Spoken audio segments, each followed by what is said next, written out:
driver saw them, took a picture, I gave it to the city of Corinth, and they did what they do, and now that person has been, warned not to be collecting that material because they're actually taking from the city when they do that.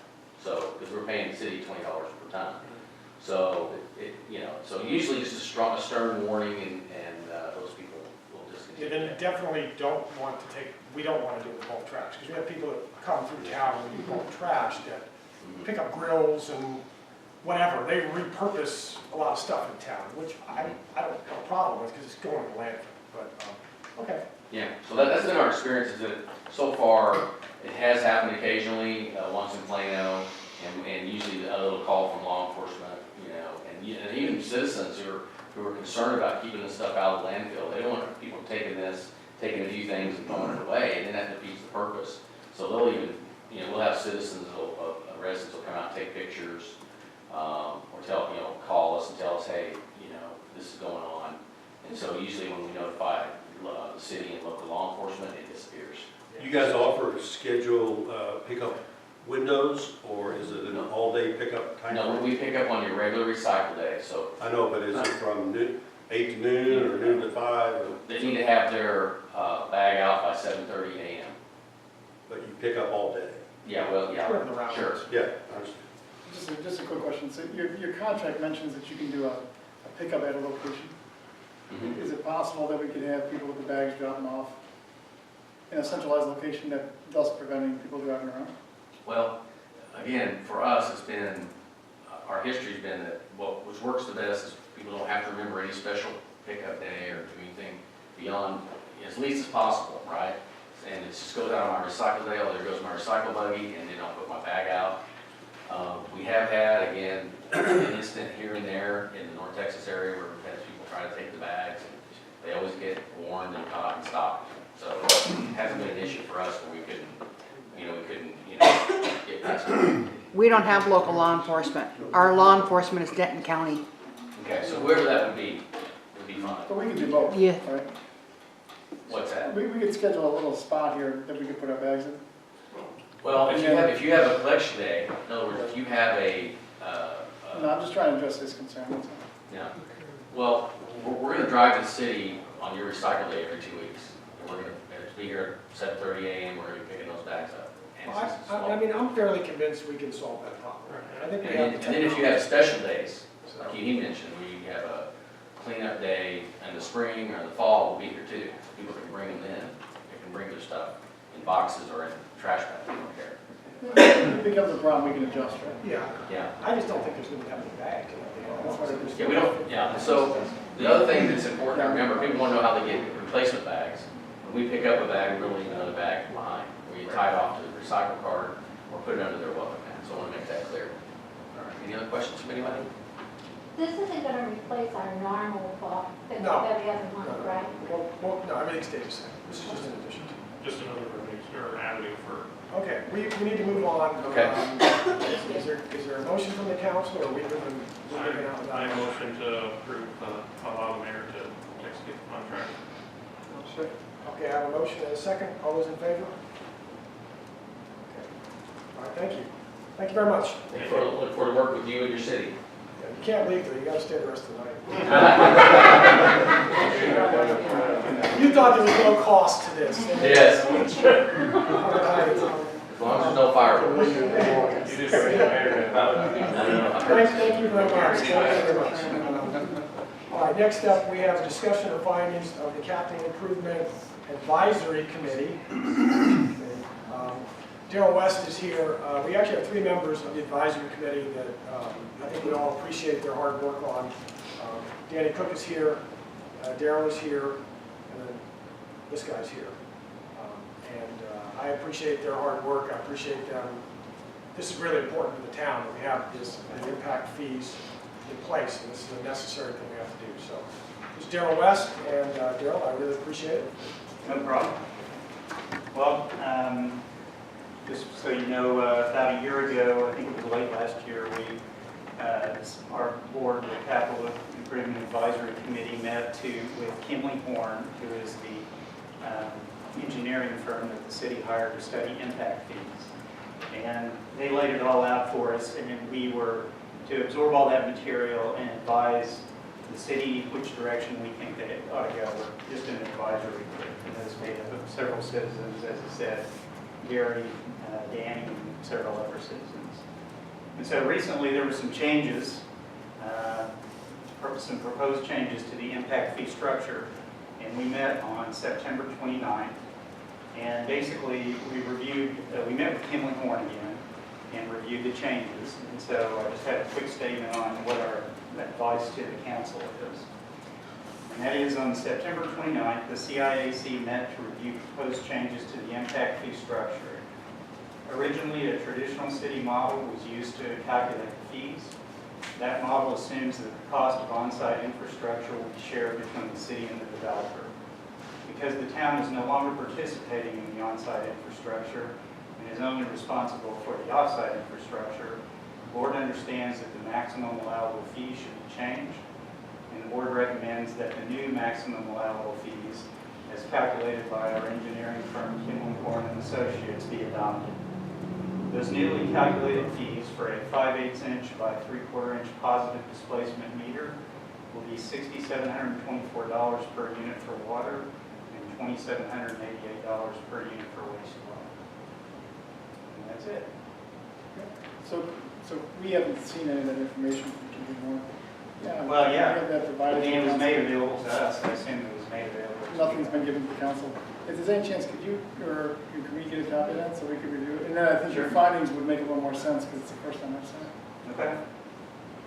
If somebody has a copy, or they can, there was a lot of data here, so. We're going to see everything before we do the ordinance. This is, So all this is tonight is that, yeah, it'll be shared. This is just part of one of the steps is that the committee needs. And as that step, they either come back and say they recommend moving forward, or they say they don't recommend moving forward. Yeah, it's just a little unusual to give the committee a whole bunch of data before we get to see it, right? I mean, your findings probably make perfect sense.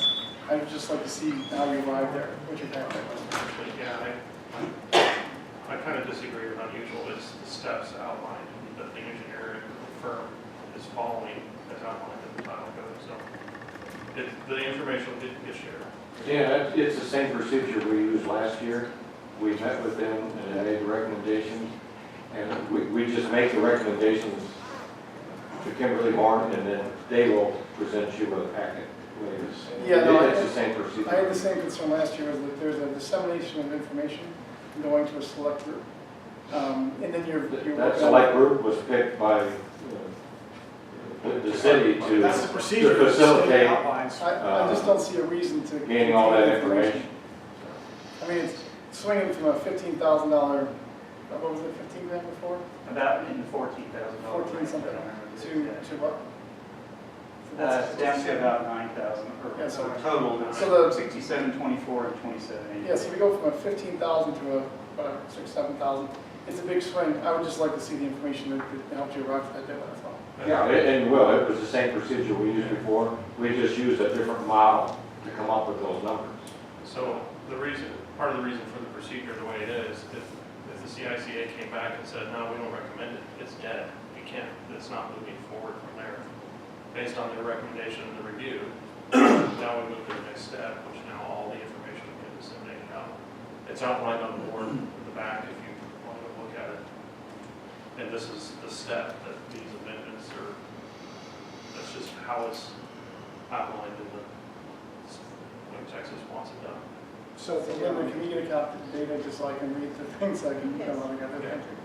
so in a nutshell, do you want to describe it? Yeah, so I mean, basically, as Daryl outlined, when we first adopted it, we adopted a traditional model. So, clarify real quick, I always get mixed up in my head. So, on-site improvements is from the developer's point of view, and off-site improvements would be what the city are. So, the traditional model means that the city participates in the infrastructure that goes on the developer's property.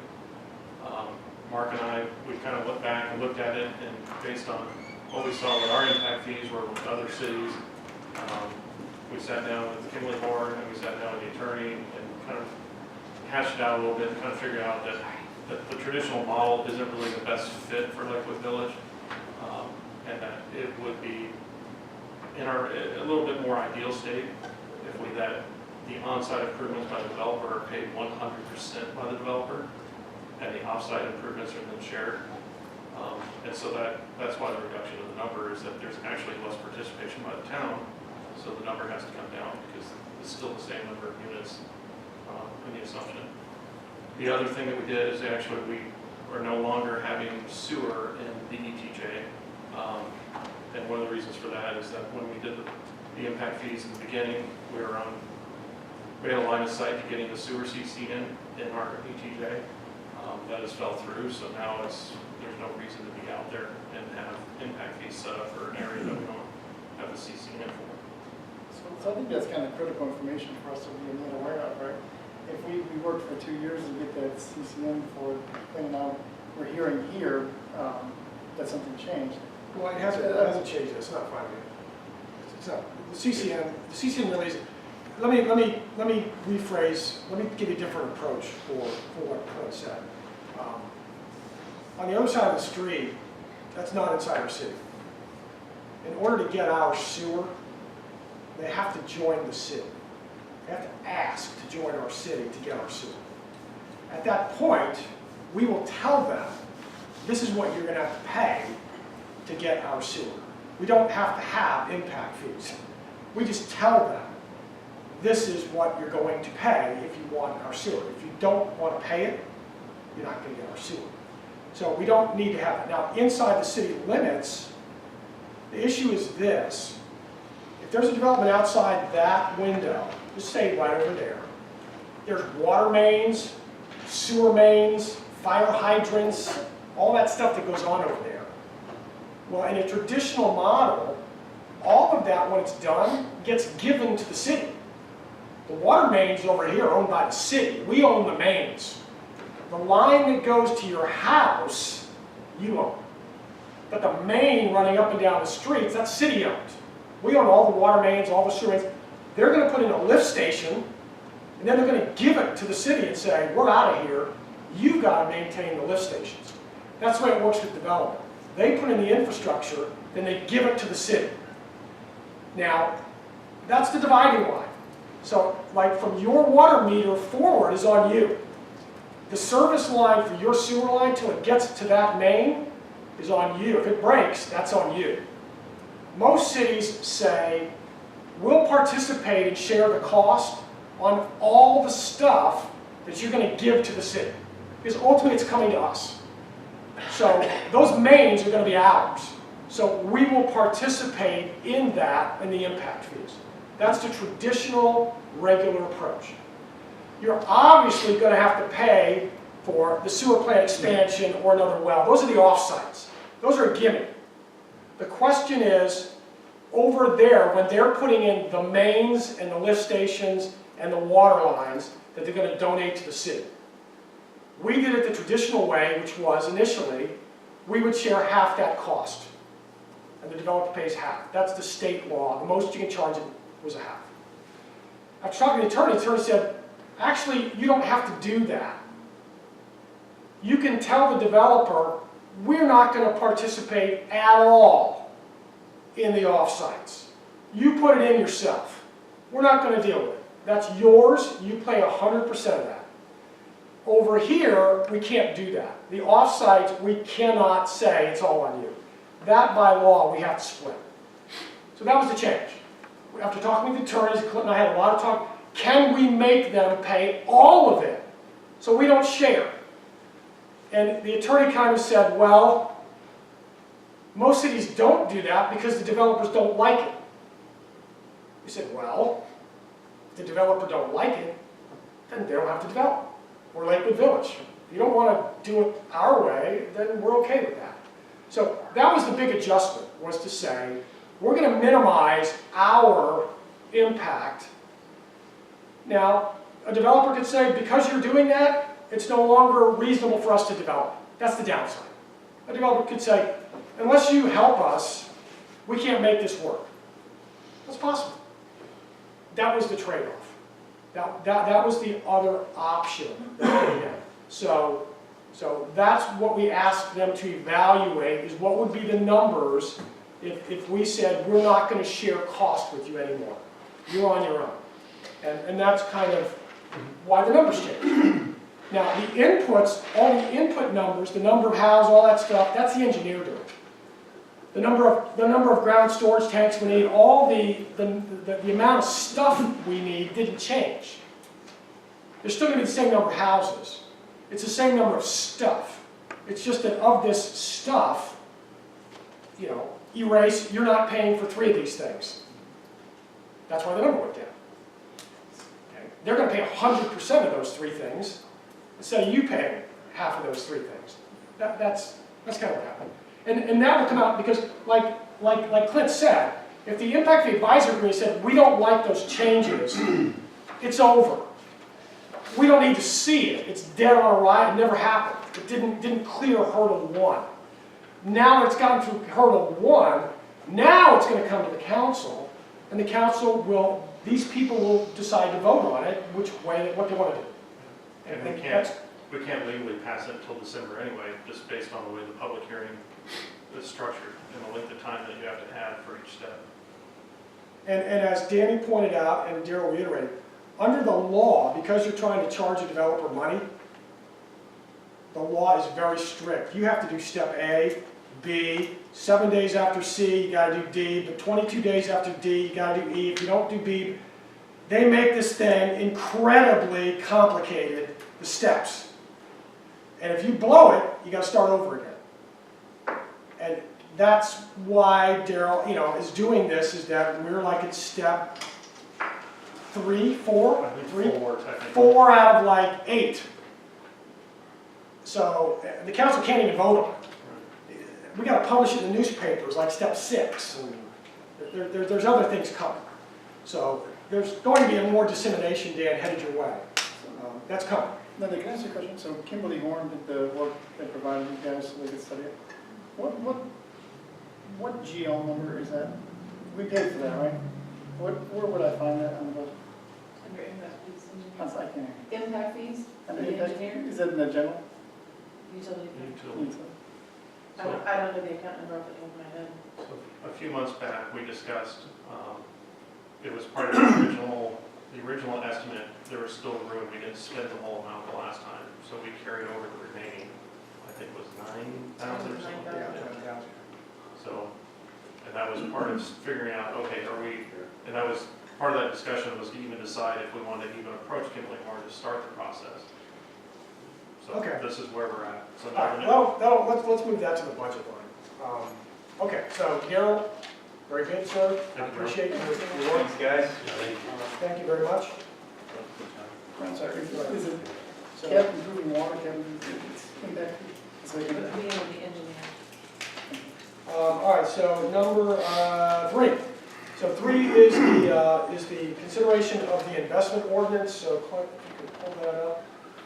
So what I did here was Dan had some edits, so I went through and put in most of the edits. So I'm sorry, I got a concern here. I just want to make sure I got this right. Professional services engineering, $37,000. Does that sound about right to you? Okay, so that budget is over budget by like 20-some grand. That's one of the issues, it's one of the many that we have. Yeah, let's do that when we get to the budget. I want to make sure when we get to the budget, I got this right. So the work that was done with Kimberly. Dan, let's go when we get to the budget, okay? We'll do that at the I'll finish budget. my sentence here. Yeah, So let's do that I at just the want to make budget. sure, because if I get the wrong number, it's going to goof me up here, right? So, I'm looking under utilities, professional services, engineer, 37,000. Is that right? Okay, so that goes in again with that bucket of, we weren't authorized to spend, but we did. Okay, Dan, you're off topic again. So let's get back on topic. So once again, we're talking about the investment policy. Okay, so let's get to the investment policy. So these were the, so Ken, if you can just scroll through. Basically, those were some of the changes Dan wanted. They're just more elaboration. The prudent man policy is the standard policy. Keep scrolling down.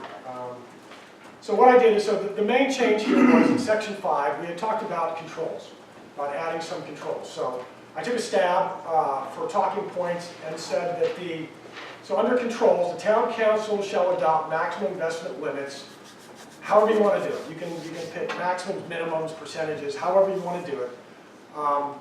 But you will adopt these limits. You'll have a resolution. You'll adopt those limits.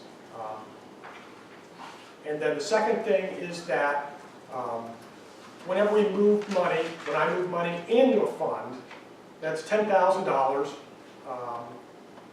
either to an existing fund that we have or the new, whichever way it is. If I move $10,000 into an investment, then I tell the council at the next meeting. Okay, and I let you know that we've invested more money in. Okay?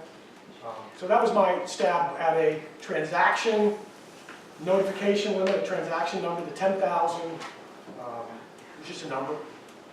And then the fact that the council is going to adopt the limits. Now, just like we do with the fee ordinance and other ordinances, Part A there can change. The council could decide next, we get, a developer comes in and pays us $1 million in impact fees. Anything could happen where the council says, wait a minute now, this doesn't make sense. We want you to put anything more than $500,000 into text pool or something. So Part A just says, you're going to be able to do that anytime you want. But we're not going to keep changing this ordinance. That's a separate thing. That's a resolution. Just like we do with the fee ordinances and stuff, we have, the fees are in one place. When you change a fee, you don't have to keep going back and changing the ordinances. You pull the fees out. So that's what A is. So A will be done later after Rita provides more information. There'll be a resolution that the council will adopt setting those limits. Okay? That seem reasonable? You got Can I ask a question? limits. Yeah. So, can I ask a question? Oh, sorry. Yeah. So on that, what we're saying is the council, y'all choose the percentage, but you are the one that are choosing how much money to put it in. You're the one moving it and pulling it, right? Each transaction is based off of what you're doing, not what the council's doing, correct? The council is going to set. They set a percentage, but you're making the daily transactions and all that stuff. If they say you could put 100,000 in, you're the one that is going to move the $100,000 around.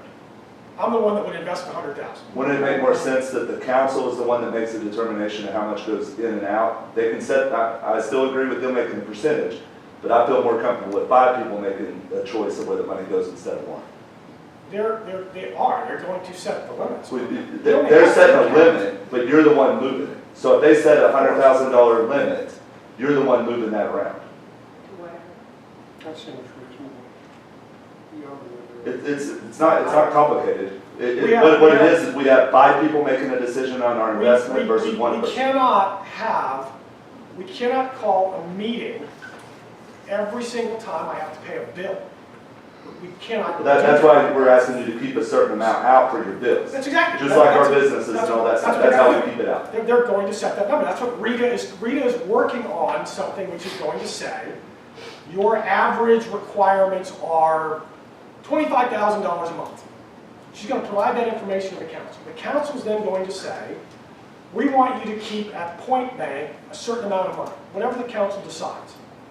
The amount above that, you only have one other place to put it, which is the text pool. That's the only other place to put it. So it's either an A or B. Right. Those are the 2 choices. So that's where we're at. The investments that are outlined, right? There's only 2. Two. Okay. Did you still have a question?